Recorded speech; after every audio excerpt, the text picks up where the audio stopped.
এসএসসির পোলাপাইন আসসালামু আলাইকুম। আজকে যত সব পার্থক্য সিরিজে চলে আসলাম আরেকটা চ্যাপ্টার নিয়ে, সেটা হচ্ছে জীবের প্রজনন। হ্যাঁ, এই চ্যাপ্টারে তো আমাদের আপাতত শর্ট সিলেবাস আছে 26-এর জন্য। অর্ধেক আছে শুধু প্রাণীর পার্টটা, প্রাণীর পার্ট না, উদ্ভিদের পার্টটা। প্রাণীর পার্টটা হচ্ছে এই তোমাদের শর্ট সিলেবাসে কিন্তু নাই।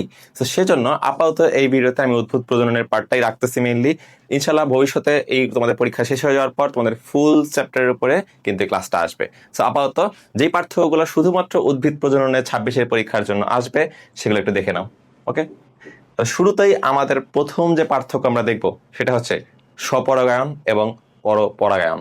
ওকে, পরাগায়ন মানে কি? পরাগায়ন মানে পরাগকে এক জায়গা থেকে আরেক জায়গায় নিয়ে যাওয়া। হ্যাঁ, পরাগ কি? পরাগ রেণু বলে আমরা চিনি। হ্যাঁ, ওই যে আমরা ফুল দেখছি, ফুলের ভিতরে দেখছো না যে হচ্ছে হলুদ হলুদ কিছু হচ্ছে গিয়ে ছোট ছোট অনেক গোল গোল হলুদ হলুদ কিছু উড়ে বেড়ায়, কিছু ফু দিলে উড়ে যায়, দেখছো না? এগুলো হচ্ছে পরাগ। এই জিনিসটার মাধ্যমে, এই যে দেখতেছো পরাগটা, এই পরাগের মাধ্যমে কি করে?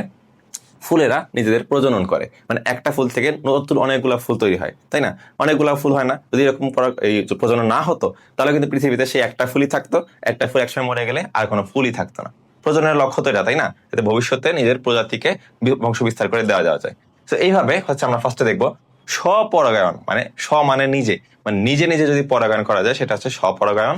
আর এটা হচ্ছে পরপরাগায়ন, মানে নিজের উপর না করে অন্য কোনো জায়গায় গিয়ে সেটা যদি পরাগায়ন করা হয় তাহলে বলা হয় পরপরাগায়ন।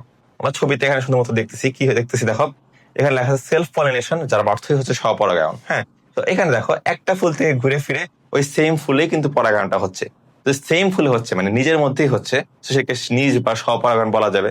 আবার বলা যায় যে এই ফুলটা থেকে, মানে এই ফুলটা থেকে কি হচ্ছে, এই গাছের একই গাছের মধ্যে হচ্ছে। যদি একই গাছের দুই ফুলের মধ্যে হচ্ছে, যদি একই গাছ হোক বা একই ফুল হোক, একই ওয়ার্ডটা যদি থাকে তাহলে কি বলবো? স্বপরাগায়ন।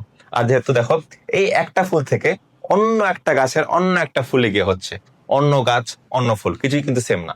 অন্য গাছ অন্য ফুল, প্রজাতিটা শুধু এক। কারণ অবশ্যই মানুষের সাথে তো গিয়ে মনে করো মানে হাতি ঘোড়া হচ্ছে গিয়ে তোমার কি হবে না, প্রজনন হবে না, তাই না? মানুষের সাথে মানুষই হবে। সেম ভাবে সেম ফুলের মধ্যে মনে করো শিমুল ফুলের সাথে শিমুল ফুলই হবে, এরকম আর কি কাইন্ড অফ বলতেছি, তোমাদের এক্সাম্পল দিচ্ছি একটা। বা আম গাছের সাথে আম গাছই হবে। হ্যাঁ, আম গাছে যে ফুল আছে, মুকুল হয় না, ওই মুকুলের থেকে অন্য একটা আম গাছের মুকুলে গিয়েই প্রজননটা হবে।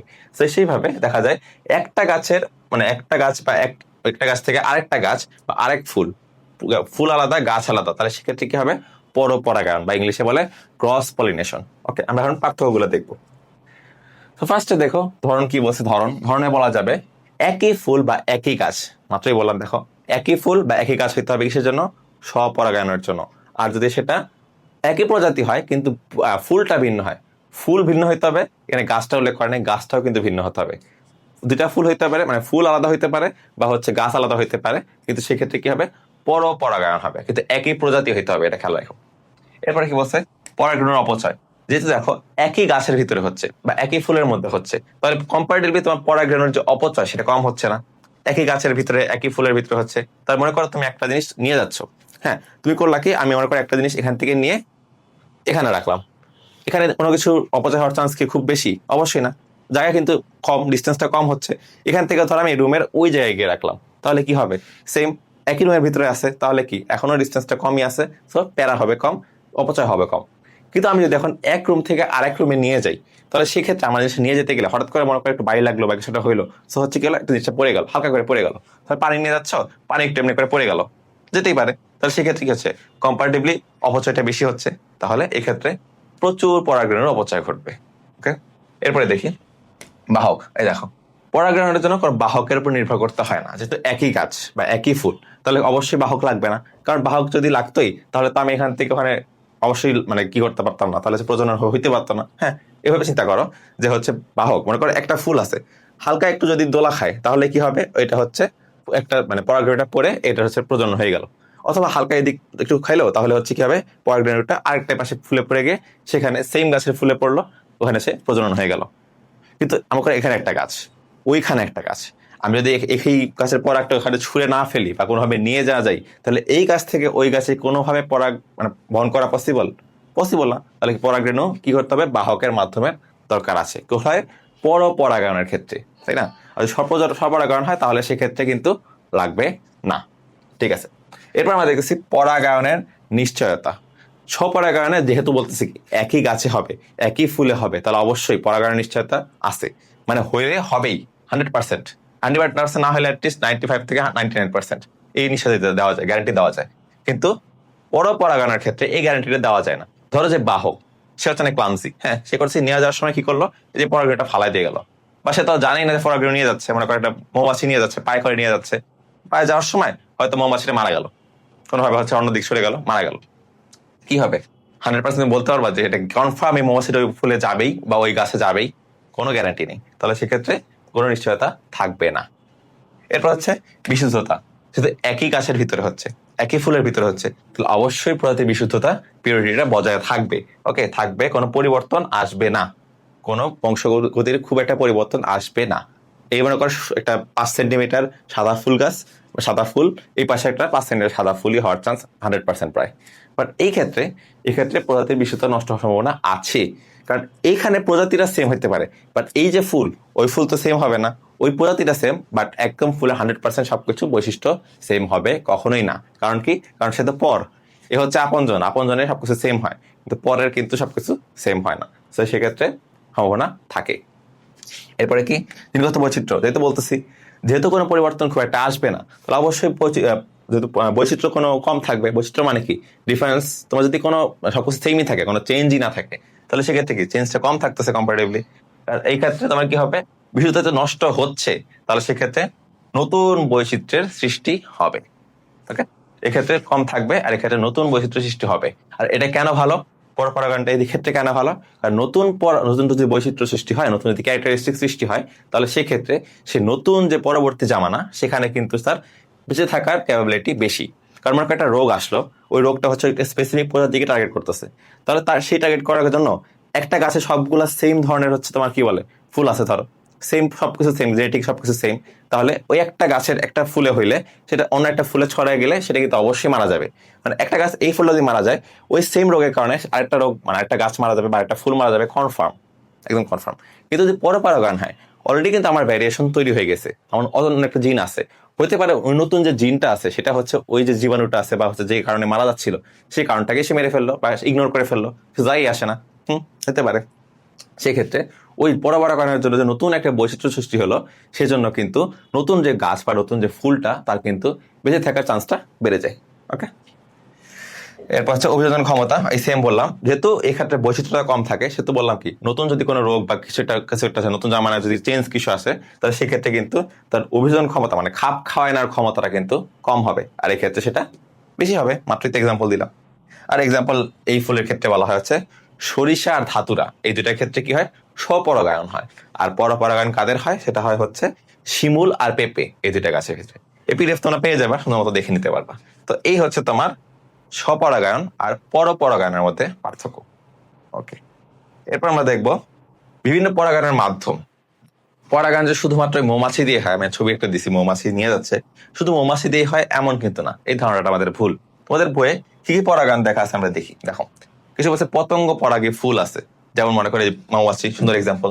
বায়ু পরাগে কিছু কিছু আছে, সেগুলো হচ্ছে বাতাস দিয়েই হচ্ছে পরাগরেণুগুলা উড়ে যেতে পারে। ওকে, এরপর আছে পানি পরাগী, সেগুলো পানি দিয়ে হচ্ছে চলাফেরা করে।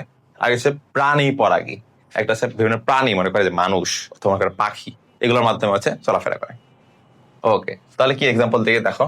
যেগুলো পতঙ্গ পরাগী, সেটা আকার হইতে হবে বড়, বায়ু পরাগী আকার হইতে হবে হালকা, পানি পরাগী হইতে হবে ক্ষুদ্র এবং হালকা, আর পানি পরাগী বড়। তাহলে কি বুঝলাম? সে হচ্ছে পতঙ্গ পরাগী বড় হতে হবে, যাতে সে পতঙ্গকে আকর্ষণ করতে পারে, এটা হচ্ছে মেইন কারণ। বায়ু পরাগী হালকা হইতে হবে, কারণ হালকা না হলে তো বাতাসে উঠতেই পারবে না, যদি ভারী একটা জিনিস সে কি বাতাসে উড়ে যেতে পারবে? পারবে না। পানি পরাগের ক্ষেত্রে সেম, ছোট হইতে হবে, হালকা হইতে হবে, যাতে পানিতে ভেসে থাকে, বেশি ভারী হয়তো ডুবে যাবে। পানি পরাগের ক্ষেত্রেও পতঙ্গ পরাগের মতো বড় হবে, যাতে সেটা আকর্ষণ করে, আর ছোট হলে সেটা সাজানো থাকবে। আচ্ছা, এরপরে রং। রং কি হবে? অবশ্যই বলছি আকর্ষণ করতে হবে, মানে রঙিন থাকবে। আর এগুলোর কোনো আকর্ষণের বিষয় নাই, রঙিন নাই, আবার আকর্ষণ করা লাগবে, রঙিন থাকবে। দেখছো প্যাটার্ন মিলে যাচ্ছে। এরপর কি? মধুগ্রন্থি, মানে কি দেখো, এখানে মধু অবশ্যই থাকবে, শুধুমাত্র এখানে মধু থাকবে, বাকিগুলোতে মধু থাকবে না। কেন মধু থাকবে? কারণ মধুর কাজ কার? মধু সংগ্রহ করে কে? মৌমাছি। মৌমাছি কি পতঙ্গ, প্রাণী, মানে বাতাস নাকি পানি? অবশ্যই পতঙ্গ। তাহলে কার মধুগ্রন্থি থাকবে?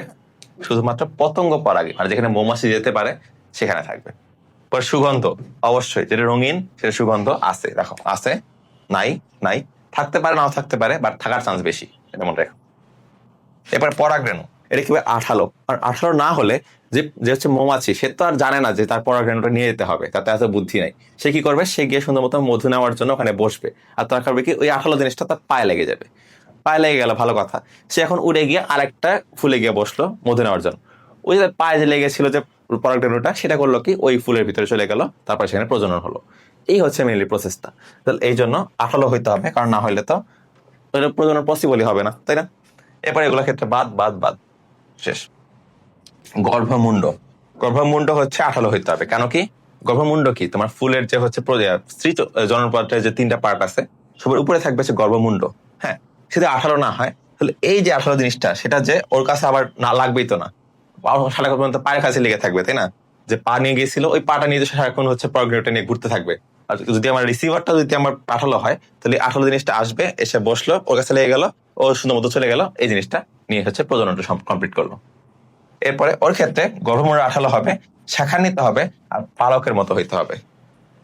আর পারিপালকের ক্ষেত্রে স্ত্রী পুষ্পের বৃন্তটা লম্বা হবে। বৃন্ত মানে হচ্ছে বোটার পার্টটা, স্ত্রী পুষ্প যেটা হচ্ছে মানে মহিলা পুষ্প বলে, স্ত্রী পুষ্প, সেটা হচ্ছে যে বোটাটা আছে সেটা কিন্তু লম্বা হইতে হবে, কারণ না হইলে সেটা হচ্ছে কি করতে পারবে না, এটা হচ্ছে আলটিমেট প্রজননটা পানির ক্ষেত্রে যেহেতু হালকা, সেহেতু বোটার লম্বা হইলে হচ্ছে পানিতে ভেসে থাকতে সাহায্য করবে। আর পানির ক্ষেত্রে সেরকম কোনো রেস্ট্রিকশন নাই। ওকে, আর লাস্টে উদাহরণ হিসেবে আছে হচ্ছে তোমার জবা, কুমড়া, সরিষা। এটা কাদের ক্ষেত্রে, তোমার পতঙ্গ পরাগীর ক্ষেত্রে। জবা, কুমড়া, সরিষা। বায়ুর ক্ষেত্রে কি আছে, ধান, ভাত খাই না, যে ধান থেকে আসে ওই ধান। পানির ক্ষেত্রে আছে পাতা শ্যাওলা। ওকে, পাতা শ্যাওলা। আর প্রাণী পরাগীর ক্ষেত্রে আছে হচ্ছে কদম গাছ, তোমার শিমুল, এগুলো আছে তোমার দেওয়া আছে, আর কচুও দেওয়া আছে। এইগুলো তোমরা দেখতে পারতেছো না, হয়তো নিচে দিয়ে দেখতে পারতেছো না, পিডিএফটা তোমরা দেখে নিও, ঠিক আছে? এগুলো হচ্ছে তোমার পুরো যত রকমের তোমাদের বই হচ্ছে এই পরাগায়নের মাধ্যমগুলো আছে, এই পরাগায়নের মাধ্যমগুলা একটু সুন্দর মতো চার্টে সাজানোর ট্রাই করছি। ওকে, এরপরে লাস্ট এই চ্যাপ্টারে সেটা হচ্ছে নিয়ত পুষ্পমঞ্জরি আর অনিয়ত পুষ্পমঞ্জরি। নিয়ত অনিয়ত মানে কি, যেটা হচ্ছে আমার শেষ আছে, আমার নিয়তের শেষ আছে, এই জন্য বলা হয় নিয়ত, আর যেটা শেষ নাই সেটা হচ্ছে অনিয়ত। পুষ্পমঞ্জরিকে আমরা জানি, এই যে একটা গাছে বা একটা ডালে বা যেই বলো না কেন, একটা ফুল কিভাবে সাজানো থাকে, ফুলের সাজানোর যে প্রসেসটা, এই প্রসেসটাই হচ্ছে বা ধরনটাই রেখে বলা হয় পুষ্পমঞ্জরি, ইংলিশে বলে ইনফ্লোরেসেন্সও বলে। হ্যাঁ, তো এই হচ্ছে পুষ্পমঞ্জরি 2 ধরনের আছে, একটা হচ্ছে নিয়ত, এই যেগুলো এটা হচ্ছে নিয়ত ছবি, তোমাদের বইয়ের ছবি এটা, আর এটা হচ্ছে অনিয়ত পুষ্পমঞ্জরি। তো আমরা একটা ছবিতে ডিফারেন্সগুলো দেখি। ফার্স্ট হচ্ছে নিয়তর ক্ষেত্রে মঞ্জরি দণ্ডের বৃদ্ধিটা সীমিত হবে। এই দেখো, এখানে মঞ্জরি দণ্ডটা আছে, যে মঞ্জরি দণ্ড, সেটা বৃদ্ধিটা সীমিত। দেখো, একটা ফুল এখানে শেষ হয়ে গেছে, মানে সীমিত। বাট এই ক্ষেত্রে এই যেটা অনিয়ত, সেটার ক্ষেত্রে দেখো, এই যে মঞ্জরি দণ্ড, সে কিন্তু বাড়তি আছে, বাড়তি আছে, বাড়তি আছে, বাড়তেই থাকবে, ততক্ষণ যাবে বাড়তে থাকবে, অনেক বড়। আর এটা কি একটু শেষ হয়ে গেছে, তাহলে কি শেষ হয়ে গেছে, শেষ হয়ে গেছে তো নিয়ত, আর শেষ হয় না দেখেই তো অনিয়ত, তাই না? তার মানে কি সীমিত, এই জন্য নিয়ত, আর এটা হচ্ছে অনির্দিষ্ট অসীম, এই জন্য হচ্ছে অনিয়ত বলা হয়। এরপরে বলে মঞ্জরি দণ্ডের শীর্ষে বয়োজ্যেষ্ঠ ফুল অবস্থান করবে। বয়োজ্যেষ্ঠ ফুল, এই দেখো, মঞ্জরি দণ্ডের শীর্ষে কি আছে, এই যে সবচেয়ে বয়স্ক যে ফুলটা সেটা উপরে থাকবে, কনিষ্ঠ ফুলটা থাকবে নিচে পাশে থাকবে। আর এই ক্ষেত্রে উল্টা, সবচেয়ে বড় ফুলটা থাকবে, সবচেয়ে বয়স্ক বড় যে ফুলটা সেটা থাকবে হচ্ছে উপরে নিয়তর ক্ষেত্রে। আর অনিয়তর ক্ষেত্রে সবচেয়ে ছোট ফুলটা সবচেয়ে উপরে থাকবে, বয়োজ্যেষ্ঠ সবচেয়ে নিচে থাকবে, মানে একদম পুরো 100%, 180 ডিগ্রি, পুরো উল্টা, পুরো একদম উল্টা, ঠিক আছে? নিয়তর ক্ষেত্রে বুড়া উপরে থাকবে, বাচ্চা নিচে থাকবে, নিয়তর ক্ষেত্রে। আর অনিয়তর ক্ষেত্রে বাচ্চা উপরে থাকবে, বুড়া থাকবে নিচে। আচ্ছা, ছবিতে তোমরা দেখে নেবে সুন্দর মতো। দেখো, এখানে বলছে শীর্ষে থাকবে বয়োজ্যেষ্ঠ, আর এখানে শীর্ষ দেশে কাছাকাছি থাকবে সর্বকনিষ্ঠ। শীর্ষ দেশে থাকবে ছোট, আর এখানে শীর্ষ দেশে থাকবে বড়। ওকে, এবার বলছে ফুলগুলো নিম্নমুখ ভাবে ফোটে, মানে এই যে মনে করো একটা ফুল সেটা হচ্ছে এমনি করে ফুল, মানে নিচের মুখে করা থাকবে। এটার ক্ষেত্রে কি করবে, অগ্রমুখ, মানে হচ্ছে এমনি করে উপর করে ফুটবে। দেখবা ছবিগুলোতে, দেখবা, দেখো এই যে ফুলগুলো একটু নিম্নমুখ করা, বাট এই ক্ষেত্রে দেখো ফুলগুলো একটু উচ্চমুখ করা, বুঝছো? পুরো হচ্ছে বললাম কি উল্টা থাকবে, লেখাপড়া উল্টা, পুরো ছবিগুলো দেখবা, তাহলে ভালো মতো বুঝতে পারবা। আর লাস্টে হচ্ছে এক্সাম্পল তোমার আছে জবা, আকন্দ, এগুলো হয় কইছে নিয়ত পুষ্পমঞ্জরিতে। আর অনিয়ততে কি হয়, রজনীগন্ধা, সরিষা, এগুলোর ক্ষেত্রে অনিয়ত পুষ্পমঞ্জরি দেখা যায়। তো আর বেশি কিছু না, এই চ্যাপ্টারে উদ্ভিদ প্রজনন পার্টে এই কয়টাই তোমার ডিফারেন্স আর বৈশিষ্ট্য থেকে প্রশ্ন আসতে পারে। তো আশা করি তোমার খুব কাজে লাগবে। ইনশাল্লাহ নেক্সট ক্লাসে দেখা হবে। আল্লাহ হাফেজ।